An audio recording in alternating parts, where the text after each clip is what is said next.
is introduce my channel to you if you are new. And today, what we're going to particularly talk about is what narcissists cannot stand. And it's really something that I want to teach y'all to be able to do with individuals that feel like they can have their way with you. And before I go into all of that, though, if you're new to this channel, I'm big on trying to empower people to checkmate. I'm very passionate about teaching people how to get out of certain situations, especially when you're dealing with a controlling and manipulative person. And when we're born into certain families that, you have that spirit of manipulation or that tendency to go along, to get along, to please the crowd, growing up in that family can make you a people pleaser. And then you start hooking up with people pleasers in your life, and that's how come you get, trapped in a cycle of abuse with a manipulator or a narcissist, whether it be in a relationship, on your job, or with people who want to be your friends and whatnot. So again, I'm very passionate about helping people to checkmate against people who want to be adult bullies. Okay, when we're growing up and we're in school, they teach us to act a certain way, be kind and courteous, and then we come across those people who seem like they've missed those lessons. They miss the lessons about courtesy and things like that.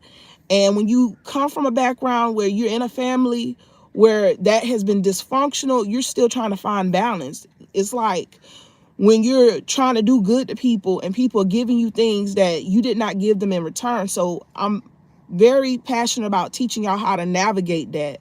And it comes down to developing wisdom, getting to know the word of God. Because when you don't know the word of God, you would think that the word of God would not protect you when you don't know it. But when you know the word of God and you understand the word of God and you understand that God doesn't want us to be a fool, then we have no problem standing firm and coming up against people who try to oppress us, people who try to rob us of our joy, all the things that the enemy want to do through them. Okay, so if you're joining me on this live, thank you for joining me on this live. Before I continue, if you're new to my channel, please keep it respectful. I don't do disrespectful commentary. Those that are a part of my channel, they know I don't tolerate foolishness. So I want to just put that out there because I want everybody to learn and grow and overcome things, okay? And to the person that's in the comments, I want to say hi. Hello to everybody that's on here. So what I'm going to do, I'm going to go ahead and I'm going to get right into this message, okay? So narcissists, they cannot stand when you do this one thing. And the one thing that they cannot stand is when you get them to the point where you make them powerless. When you get them to the point where they are in a checkmate, okay? And the only way you can get a narcissist in a checkmate if they lose control over you in some area or every area of life. Okay. A narcissistic person or a manipulative person hates people that they cannot control. Okay. So if you have the type of confidence that's like, you know what, they're talking on foolishness, I'm not even listening to them, I'm going to bypass them, they're going to hate your guts. They're going to hate your guts because you really reflect to them who they really are. Okay. If you treat everybody with respect, but they expect you to bow or to put up with their foolishness, they're going to hate you. All right.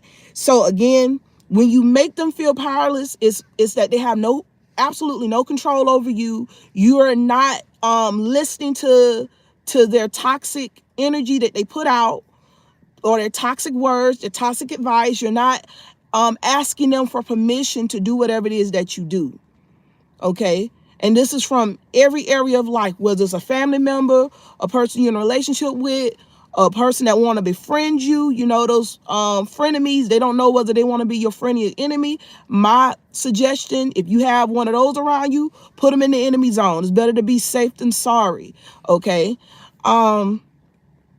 So when it comes to dealing with a narcissist and you want victory over them, this is where they really can't stand you. It's because you have that victory. All right. The rule of thumb with understanding a narcissist, they do what the devil does. They come to kill, steal, and destroy. All right. And the way that they're doing it now is not necessarily physical. It's more so internal, because if the devil can't take you out physically, he's going to try to reach you from the inside. So what a narcissist or manipulator attempts to do through controlling you is to first kill your confidence.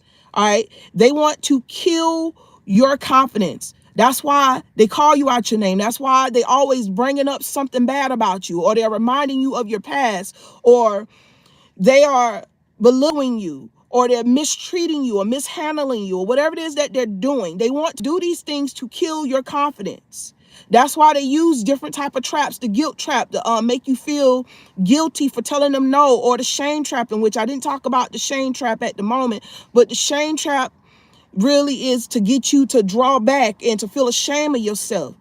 Okay, the obligation trap, let me drag you around and siphon the life out you. All those things to kill your confidence. Okay, to steal your joy. When they do those things, it's steal your joy as well. There are some people, they cannot stand to see you smile. So when they see you smile, now they're going like, well, now I got to find a way to upset this person. This person, who is he or she to be happy? After they don't let me control them, after they don't pay me no mind, after they show the mirror to me. Okay. So when you are authentic, they will seek to steal your joy.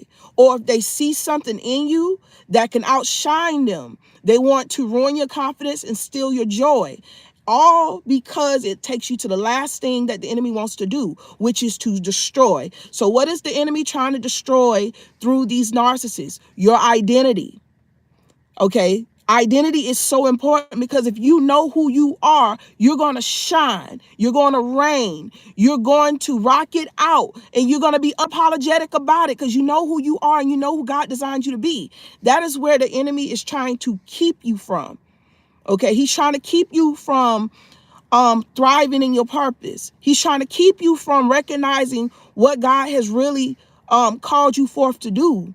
So the enemy used the narcissist to steal your confidence, because if you're confident, you're going to stand in your truth. And you know the devil is the opposite of God. The devil hates righteousness. It's light and dark. Okay, so if you're walking in light as a child of God, a person that's walking in darkness, they can't stand you. They cannot stand an authentic one. So again, the manipulator or the narcissist, I will say real quick, there is a slight difference between a manipulator and a narcissist. A manipulator, they're going to hate you just like the narcissist, but they're not going to try to be bothered with you. They're just going to, whenever they get an opportunity, they're going to try to throw shade or whatever like that, because they know they can't control you. But a narcissist is one that's going to go a step further. They're going to make sure they try to do something to get under your skin. So a narcissist is a little more hands-on than a manipulator. Manipulator will try to hurt your feelings and stuff like that, but a narcissist will try to latch on to you or check in with you. Okay. So that's the difference between a narcissist and a manipulator. They're both doing what the enemy does, which is to kill, steal, and destroy. And you got to understand the underlying thing about these people too, they're secretly hurt. It's like they're missing something and they're trying to get it the wrong way through trying to control others. They feel in their mind, their psychology is set up because they're subject to the enemy, is if they can control another person, that means they're better than the other person, or they're doing something, or they have accomplished something, instead of going back and checking themselves. Okay. God didn't create us to have dominion over other people. God told us to have dominion over the animals. So you see how the enemy, when through manipulation, got the purpose all messed up. through a manipulator. All right. So again, the one thing that a manipulator or a narcissist cannot stand is when you make them powerless. Okay. When you make them powerless, you cause them to sit with the fruit of their doing. They can't avoid it. They can't lie to themselves anymore once you get them to the point that they cannot control you. Once you get them to the point that they can't pull a fast one on you. And that's why they hate your guts. Because, and when I say hate your guts, I mean that literally in most cases, depending on the nature of that relationship, but they cannot stand you for the most part when you hold a mirror to them, because they're not looking in the mirror. And these people, when they're not looking in the mirror, they're projecting onto other people. If they don't want to see themselves for who they really are, they're going to call you that very thing that they are. I was in a relationship years ago, and this person called me dumb because he was angry about something. And when I told him the truth about himself later on, he came back and he admitted that what he was saying about me was not true. But when I told him the very same things he was calling me, he called me dumb because he felt dumb or whatever. I didn't take it offense because I know who I am, but he took it offense because that's how he felt about himself. So a lot of times when people call you names and they disrespect you, it's because it's a reflection of who they are. When they do those things to you unwarranted, it's a reflection of who they are. Okay.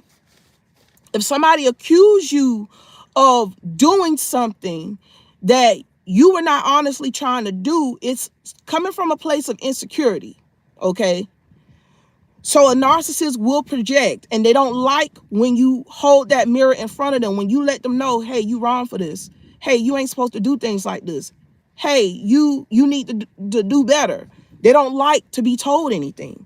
Okay. So one of the ways they try to avoid accountability is through dismissing your concerns. So they ignore how you feel, they overlook it, or they try to trivialize your concern. If you telling them, hey, what you're doing is hurting me, or is adding stress, let's see if we can find middle ground, they're going to just ignore it because they don't find it as a benefit to them, and they could care less about how you feeling. As far as they're concerned, they just want you to deal with it, even though it don't affect them.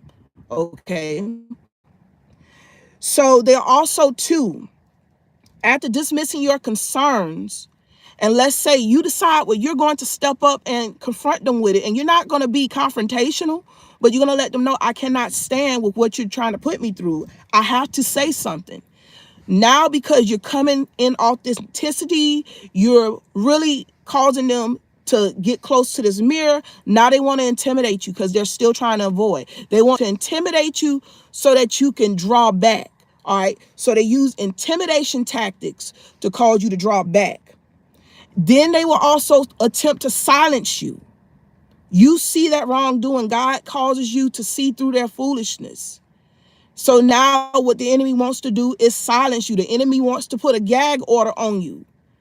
The enemy wants to stop you from announcing those things that you know have happened in the dark after you have done your due diligence to make that person accountable.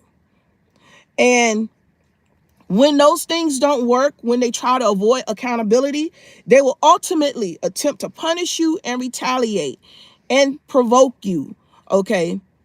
So they will attempt to punish you when you will not back down, when you had to take it further.